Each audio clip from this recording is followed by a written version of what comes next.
বন্ধু তোর পরীক্ষা কেমন হলো? পরীক্ষা তেমন ভালো হয় নাই, তবে 5 নাম্বার তো পামু, এটাও আমি শিওর। কিভাবে? আরে সাদা খাতা জমা দিয়ে দিছি, পরিষ্কার পরিচ্ছন্নতার জন্য যে 5 নাম্বার আছে ওরা তো দিব শিওর। আমারও তো একই অবস্থা বন্ধু, আমিও তো সাদা খাতা জমা দিছি। ওরে শালা তুই এটা কি করছো? স্যার তো বাবু আমার নকল ধরছি। ওরে শালা, মানে এটা কোনো কথা?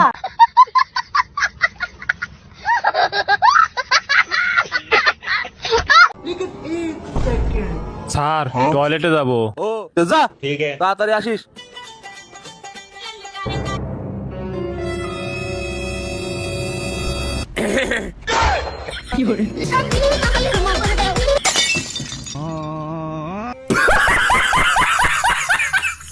তোমার আর এখন পরীক্ষা দেওয়া লাগবো না, বাড়ি যায়া ঘুমাও গা। হ্যালো গাইস, কেমন আছো তোমরা? আশা করি প্রত্যেকেই ভালো আছো। বরাবরের মতো আমাদের নতুন আরেকটি ভিডিওতে আপনাকে স্বাগতম। আজকে আমরা দেখবো সারা বছর পড়াশোনা না করে কিভাবে পরীক্ষার প্রস্তুতি নিতে হয়, আরো দেখবো এক্সাম শেষে তাদের এক্সাম কিরকম হয়েছে। আর করি না দেরি, চলুন সরাসরি ভিডিও শুরু করি। এ বন্ধু পরীক্ষা দিবা তুকার মানুষ করা গেল না।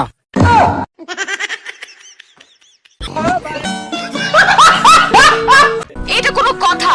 ভাই এরকম কিছু না, সারা বছর ফোন চালাইছে আর এখন পরীক্ষায় প্রস্তুতি নিতেছে। এটা কোনো কথা?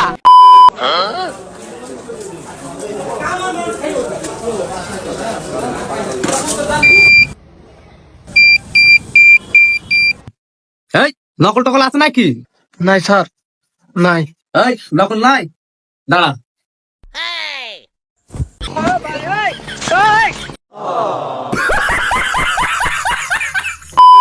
দেখেন মেয়েরা কিভাবে নকল করতেছে এত সিকিউরিটির মধ্যেও। প্রিয় দর্শক, আপনারা দেখতে পাচ্ছেন এই কেবল এসএসসি এক্সাম শেষ হলো। এখন আমি একজন স্টুডেন্টের কাছে জিজ্ঞেস করবো তাদের এক্সাম কেমন হয়েছে। আপনার এক্সাম কেমন হয়েছে? বেশি ভালো হয় না। কেন ভালো হয়নি? ম্যাডাম যে জিনিস তার দিকে তাকাতে তাকাতে সময় চলে গেছে। এটা কি ধরনের পাগলামি? এটা তোমার কোন বন্ধু হতে পারে এক্সাম দিতে গিয়ে ম্যাডামকে পছন্দ করে? পরীক্ষা মাশাআল্লাহ ভালো হয়েছে, কিন্তু ফেল করবো, এটা হচ্ছে মেন বিষয়। কেন? হ্যাঁ কেন? মোটামুটি ধরেন 90 মার্কের অ্যান্সার দিয়েছি, কিন্তু কোনটা ঠিক সেটা বলতে পারলাম না। ধন্যবাদ। সহজ হয়েছে। কি বলছিস তুই? এটা কোনো কথা? এরকম তোমার কোন বন্ধু হতে পারে পরীক্ষা দিয়ে এসে নিজের উপরে বিশ্বাস করতে পারতেছে না সে পাশ করবে কিনা? দেখেন ছেলেদের পরীক্ষার খাতা কিভাবে দেখা হয়। রোল নাম্বার 26 নয়ন আহমেদ, তর্কিত জীবন রিপোর্ট। আর দেখেন মেয়েদের পরীক্ষার খাতা কিভাবে দেখা হয়। 27 মারিয়া আক্তার, সব ঠিক আছে।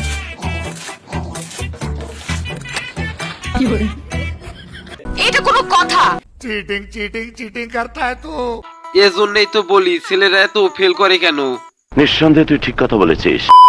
বাংলা কোশ্চেনটা যে করছে আর কি, এটুকু যে করছে, আমি আখিরাতে যদি তারে দেখা পাই আল্লাহর কাছে আমি বিচার দিছি। রুম থেকে বেরোয় আমি আকাশের দিকে চাই, বলছি আল্লাহ তোমার কাছে বিচার দিলাম, প্রশ্নটা যে করছে তার বিচার তুমি করো। প্রশ্ন এত হার্ড হয়েছে ভাই, যে পারে হয় পারে না ভাই, এত হার্ড হয়েছে ভাই। এই যে দেখেন ভাই, এই কোলাটা 80 নিচে জীবনে পাই নাই, হয় বলে 40 পাইব না, 33 পাবো না। এই যে হয় 90 নিচে পাই নাই, হয় পাইব 50। আমি তো 100 নিচে জীবনে পাই নাই, আমি 33 পাস করি কিনা সন্দেহ ভাই। দেখেন ভাই, পরীক্ষা মামা এত ভালো হইছে, কে পরীক্ষাতে গাটটা বরাবর যা বাট মেরা জোর।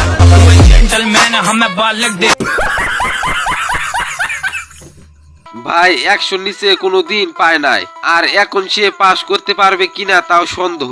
ভাই পরীক্ষা যেমনই হোক তাদের কোনো মন খারাপ নাই, তার কারণ হলো রুমে সুন্দরী সুন্দরী মেয়েরা ছিল।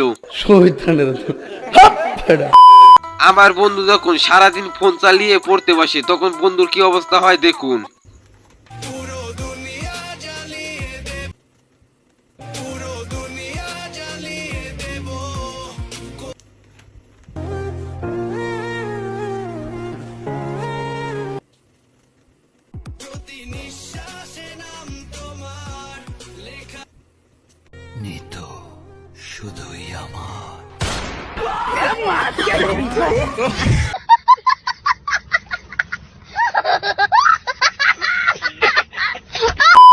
ফ্রি ফায়ার ও পরীক্ষা নিয়ে কি বললো দেখুন। দিন রাত মোবাইল চালাইলো, করলো না কোনো পড়ালেখা। 10 তারিখে তাদের সাথে খাতা কলমের হবে দেখা। পরীক্ষার খাতায় বেশি ওঠে ফ্রি ফায়ারের ছবি। বাপ মাও মানা করেছিল গেম খেলে কি হবি, সময় নষ্ট করলে মাসুল গুনতেই হবে, কিছুই করার নাই। তবুও তোমাদের জন্য দোয়া ও শুভকামনা জানাই। আজকের মতো এই পর্যন্ত, সবাই ভালো থাকবেন। আর হ্যাঁ, এই চ্যানেলে নতুন হয়ে থাকলে চ্যানেলটি সাবস্ক্রাইব করে দেবেন। ধন্যবাদ।